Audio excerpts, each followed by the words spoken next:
Vreți mă, vrea careva, dar nu vă dau AVP de vânt pula mea. Bine. Eu nici nu știu pula mea cine e. Îl dori o pulă. TOCI! Nici nu știu Ciprian și aia chindie. Bă, spate, spate! Da. Da, e man. Chindii la el. Ai zis Candy deja? Ți-am zis pe ei că-i spate, dă-te în pula mea, ce prea bun sunt.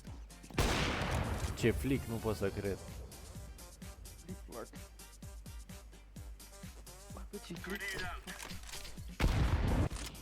Gata, tată, hai să dăm drumul la joacă, că până acum am jucat o pulă. A few moments later. Nu are unul HP să-mi bat pula. Gata, bă, hai că mă pun și eu să joc acum, că am făcut căștini. Ba nu, vezi că am înaintat.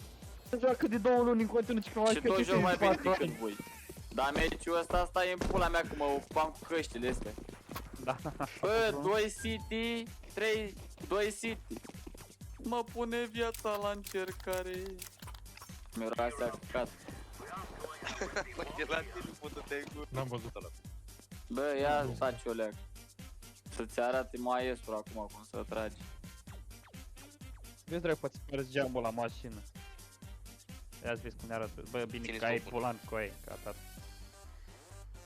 So it's a simple clutch and a no scope first, a second shot right there, and versus Zywoo, he goes over top. He holds and he hopes. Bam! Băi, tu vrei să zici că ai fost global? A, s-a luat. Doar eu am 100% headshot aici, bă, în meciul ăsta. Ești tu runda sau o suci? Păi o iau în pula. Vezi vecile fa la gaji cu aia. Oricum am făcut, da.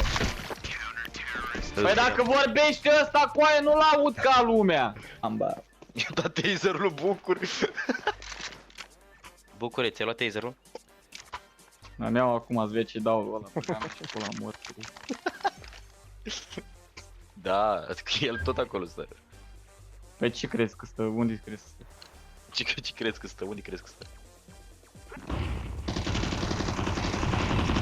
Marșe. Bă, coaie, bă! Bă, intrați coaie pe ei! Coaie, de intră coaie pe el, băga mea, și pula morții lui și în rasa lui.